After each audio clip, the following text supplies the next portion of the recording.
Hello Internet, welcome back sa Pinoy Free Coder Channel. Sa lesson natin ngayon, pag-aaralan natin ang Docker.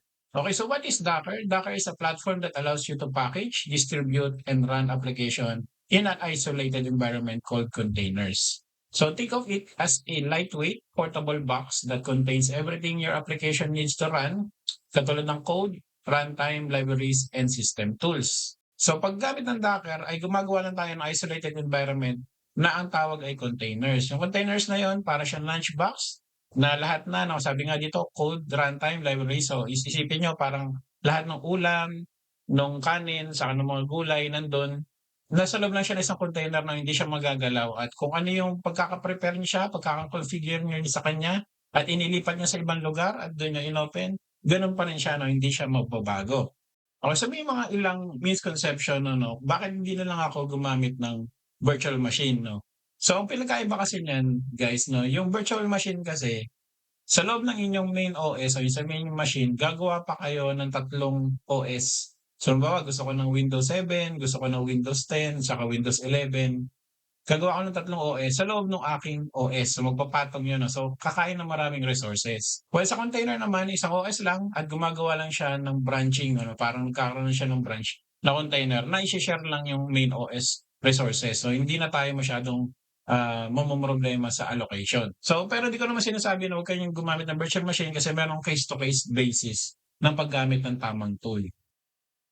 Okay, so saan ba ginagamit ang Docker? So commonly sa web development, 'no. So kung naranasan niyo na yung, sa mga dev na gumagana naman sa laptop ko, so bakit hindi gumagana sa client? So ang solusyon dun ay i-container niyo yung configuration ng inyong environment sa laptop, ta's yun ang i-run niyo dun sa inyong client at check yun na magra-run yun 'no, wala na yung gumagana sa laptop ko, eh. So yung wala na yung gano'ng rason. So sumunod yung mga back-end APIs, kasama na rin yung microservices, 'no. So kung gusto natin hiwalay yung authentication API natin, product retrieving API, at kung ano-ano pang API na yan.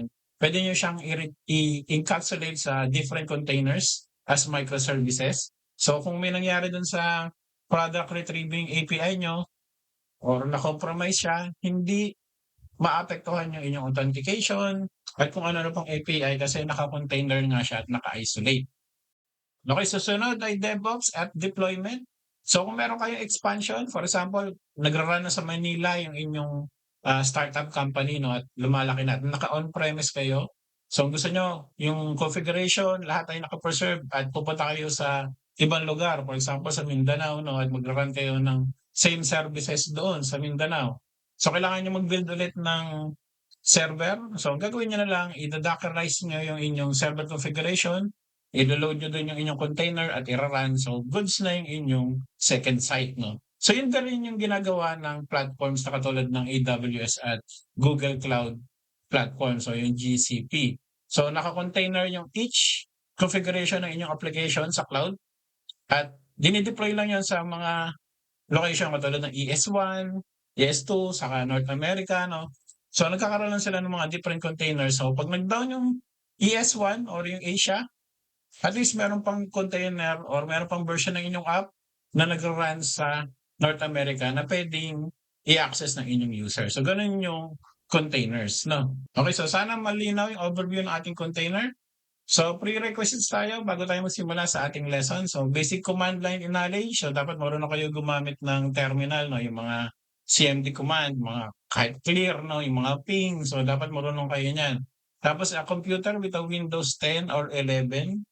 Or kung kayo nasa Mac or Linux, okay lang din 'no. So gagana yang Docker na yan, saka yung mga containers natin. So yan kailangan niyo.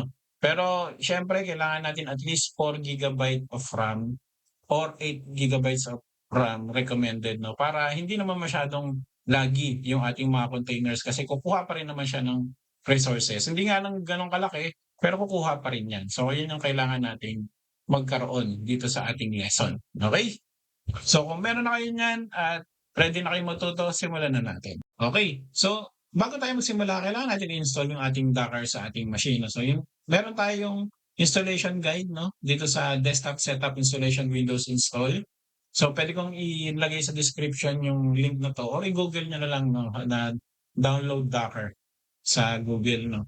So ito yung ating i-click kasi ito ay para sa Microsoft Store, isa naman ay yung ARM or early access ng ating Docker. So dito tayo sa stable 'no. So mapapansin niyo rin guys 'no, kung inyong Docker desktop ay masyadong malaki 'no, enterprise level na meron kayong 250 employees or more than, 10 million USD na annual revenue, kailangan niyo na ng paid subscription 'no, kasi, ko-connect pa rin naman 'yan sa Docker Cloud 'no, yung inyong synchronization. Okay, so click ko lang 'to, tapos ida-download lang natin. Okay, so 'pag na-download na natin ay double click niyo lang yung .exe at lalabas 'to 'no. So okay, add shortcut to desktop, okay. So i-unpack niyo na yung packages niya 'no. So merong system tip dito 'no sa baba. Docker's desktop functionality remains consistent on both WSL saka Hyper-V without a preference for either architecture. So mas like recommended pa rin na naka-enable yan 'no sa inyong machine. So mamaya ipapakita ko sa inyo 'no yung paano yan enable, pero may magpo-prompt diyan.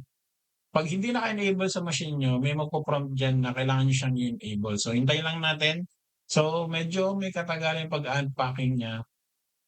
I-try natin i-post tapos ire-resume ko na lang kung meron nangyaring kakaiba. Okay, so wala namang kakaibang nangyari, wala namang nag-prompt. Ito lang na kailangan natin siyang i-close and restart. Kasi sa tingin ko yung aking Windows 11, meron na naka-enable na WSL. So yung WSL, yun yung Windows subsystem for Linux. So mga hindi nakakaalam. Kasi sa Windows 11, pwede kayong mag-run ng Linux OS na nakahiwalay, no? Sa Windows 11 lang yun. So sa Windows 10 naman, kailangan niyo ng Hyper-V. So yun ay in-enable sa Windows BIOS nyo. No? So kung gusto niyo ng hiwalay na tutorial, pwede niyo akong i-message dun sa inyong sa aking Facebook account or dito sa description na rin. Ano? So meron dito no na yan katulad dito sa Windows 10 64-bit Enterprise Pro, naka-include naman na siya. So wala na kayong iintindihin kung latest yung inyong OS. Okay, so sunod natin gagawin ay i-close and i-restart ko yung ating system tapos babalikan ko kayo. Okay, so na-restart ko na yung aking system no, sa pag-open ko ng system ko ay ito na kagad yung bumungad. So ito yung lalabas sa inyo kung kayo ay bagong install ng Docker. So kailangan lang natin siya i-accept. Click accept. So ito na yung ating Docker desktop. No? So kailangan natin ng email address or personal email address. So pwede kayong mag-login via Google. So ito na, no? Gumawa na siya ng nilabas niya rin yung WSL. So ito, alam ko guys ay pwede nyo itong i-run sa Windows 11 mismo no? Kahit na walang Docker. So hanapin nyo lang to no? Yung Windows Subsystem for Linux sa search ko kayo Windows 11 at pwede kayong mag-run ng Linux no? Sa inyong application. Okay, so i-close ko to ay i-close natin to. Dito tayo balik tayo sa Docker. No? So, pero meron din tayong kailangan i-check. Punta tayo sa CMD o sa command line. Kasi type natin yung Docker hyphen or dash dash version. So, tingnan natin kung merong lalabas. So, kung may lumabas, ibig sabihin, nandun na rin sa environment path natin yung Docker. Kailan, pwede na tayo mag-run ng mga Docker command no, using command prompt. Okay, so dito tayo guys, no, kailangan kong i-install o kailangan kong mag-login using aking Gmail account. Okay, so pagka sign in ko ng gamit ng aking Google, lalabas to na, tapos proceed lang natin. Okay, so lalabas to, yun, naka-login na ako, no. So ako yung may previous, previous account na sa Docker using yung aking email. Kaya baka meron kayong makita rito na wala sa inyo. So okay lang yun kasi meron ako existing account. Okay, so makikita nyo dito, engine is running. Okay, so paano ba gumawa ng una nating container? Okay, so una muna guys, ang concept kasi ng container ay kailangan niya ng image. Okay, so parang CD, no? Kailangan na siya ng ISO file or CD para i-run as a container dun sa ating machine. So walang pinagkaiba halos dun sa virtual machine o yung virtual box no kung nagamit nyo na rin siya minsan. Okay, so una muna punta tayo sa images. Okay. So sa images, kailangan natin ay local lang, no? Pero kung kayo ay merong, yan, katulad nito, no? Meron akong account na sa Docker Hub. So meron ako ditong existing na PHP Apache MySQLite na configuration. So ito ay PHP 5, no? 5 years ago. Okay, so meron kasi akong legacy na application na nagra-run sa PHP 5. So believe it or not, meron akong application na nagra-run pa sa PHP 5. Kasi yung may-ari nun, ayaw na niyang ipagalaw o ayaw niya na mag-upgrade. So, sa awa naman ng Diyos ay nagra-run pa naman siya no at Hindi pa naman nagkakaroon ng problema pero lagi ko siyang sinasabihan na mag-upgrade. Pero dahil mahirap na ring maghanap ng PHP 5 installer ngayon, ito yung ginagamit ko 'no, itong aking PHP 5 Apache MySQL na container. Okay, so huwag niyo siya gagawin 'no, pero meron ako niyan. So kung gusto niyo 'tong gamitin guys 'no, naka-ano 'to, naka-public 'to dun sa Docker Hub at i-pull niyo lang 'no, i-search niyo lang 'tong URL na 'to tapos pull. Nandun yan 'no, so magkakaroon kayo ng configuration sa PHP at makakapag-run kayo ng PHP server. Okay, so hindi muna natin yan gagalawin 'no, punta tayo sa local, tapos hanap tayo ng image sa internet. Okay, so ang gagawin natin ay magra-run tayo ng Nginx na server. Okay, so i-click ko lang 'to, download saka simple, 'no. So, sa tingin ko ito guys 'no, itong pinakauna, ito na lang yung ating 'yan yung may 10K likes. Okay, so ipo-pull muna natin siya, pull, para mai-save dun sa ating, browser o sa ating desktop, Docker na browser 'no. Okay, so 'pag nagra-run na siya guys, ayan nag-pull naman na siya. So meron tayo dito na pool na 227.79 na MB, yung laki ng image niya. Ira-run na natin siya 'no. So click run. Okay, so pag-click natin na run, meron diyang optional settings 'no. So meron tayong ilang babaguhin. So yung container name kailangan natin mag-provide para alam natin 'no na yun yung ating container. So kung hindi kayo maglalagay, mag-a-assign siya ng random name. So sa paglalagay ng container name kailangan underscore yung inyong spaces 'no, hindi siya tatanggap ng blank space. So my Nginx, so hanggang ngayon hindi ko pa rin siya talaga alam kung ano yung tamang ano ng pronunciation ng Nginx. Okay, Nginx, okay. Tapos 'pag enter to 0 naman, ito, 'pag hindi kayo nag-specify ng port, mag-a-assign siya ng random port 'no, mage-generate siya. Okay, so meron tayong ilang option dito. Isa yung volume saka yung environment variables. Yung environment variables, alam naman natin yan kasi nagawa tayo ng .env file 'no, as a developer. So, ito lang yung pag-a-assign no sa inyong server side. Tapos yung volumes naman, baka kayo ay merong file specific katulad ng .php or kung .ts o kung ano-ano mang server side o .python na kailangan yung i-run, kailangan niyo i-specify rito kung saan niyo ilalagay yung mga files, no? Saan doon niya titingnan, no? Saka doon niya, yun yung parang pinaka-root niya. Okay, so sa ngayon, hindi pa natin siya gagalawin kasi maglaro lang tayo ng simpleng Nginx na server. So run natin. Okay, so i-allow lang natin 'to 'no, kasi mag-o-open siya ng port, allow. Okay, so 'pag allow natin, automatically pumunta na siya sa containers 'no, at nagro-run na siya. Ayan 'no, nagro-run na siya. Kasi ito yung ating log. Okay. So dapat 'pag ako ay pumunta sa aking browser, yan, pupunta ako sa browser ko at tinype ko yung localhost 8080, ito 'no, at pumunta ako dito sa browser natin, magkakaroon na tayo ng Nginx. Welcome to Nginx, tas yung log natin in. Okay, so meron tayong hiwalay na Nginx na nagra-run dito sa ating machine. Okay, so yan yung ating application 1. So kung gusto natin ng panibagong container na nakahiwalay dito sa ating first application, punta ulit tayo sa images, kasi click ulit natin yung run. Okay, so ang gagawin naman natin, panibagong name, ah so Nginx 01, yan, underscore 01. Kasi ito naman ay port 8000 naman, ano. Okay, tapos run. Yan, so nagra-run naman tayo ng panibagong Nginx 01, ano. Tapos 'pag pumunta tayo sa containers, makikita natin dalawa na yung nagra-run sa ating machine. So meron ditong ports 'no.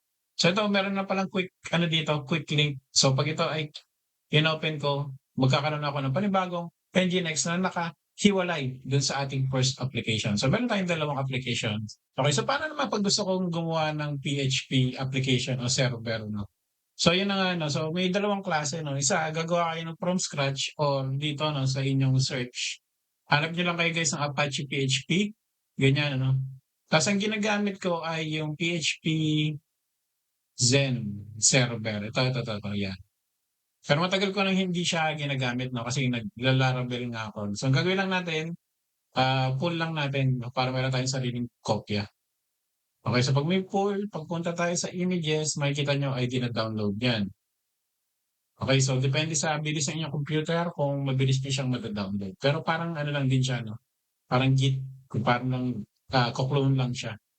Okay, so okay na 'no yung ating Zen server. So, run lang natin siya, tapos dito sa ating optional settings, so itong host gagawin lang natin siyang, 3001, yan, 3001. Tapos run natin ha, mabilis na mabilis lang. Okay, so ito pala 'no, dito sa kanyang ay di pala natin nalagyan ng container name, okay lang 'no, yung relax ghost na lang siya. Okay, so itong ating, tabs merong inspect, ito yung pang ano yun, yung Docker file niya 'no, yung output, tapos bind bounds wala naman. Tapos itong exec puwede tayong mag-ls 'no, para makita natin kung ano yung laman ng cd, ls, so HTML makikita natin. Tapos yung files makikita din natin siya rito. Yan, so ito yung pinaka-files niya. So kalimitan kasi ito makikita niyo na kung kayo ay Linux, nagamit na Linux ay Linux 'to 'no. So nasa bar lang siya, tapos www 'no, kung kita niyo pa dito sa ating monitor, tapos meron ditong HTML. So sa loob ng HTML merong index.php, tapos makikita niyo dito merong open file editor 'no, yan. Okey, so hindi lang kita 'no, gawa ng medyo pangit yung pero meron niyang save dito 'no. So ang gawin natin punta tayo rito, temporary gawin ko lang light mode ha, para kita niyo. Okey, so balik, open editor, yan makikita niyo ito yung pinaka-root file niya, ito. Okey, so kung pupunta ako dun sa ating, containers, tapos punta tayo sa 3001, ito yan, ito yung, index.html ay index.php niya. So balik tayo ulit sa containers, files, open editor, tapos ano lang natin 'no, baguhin natin ng PHP info, yung function ng PHP, tapos save, meron ng save button dito 'no. Okey, so balik tayo dun sa ating browser. So ito yung ating PHP. So dito niyo siya i-upload 'no.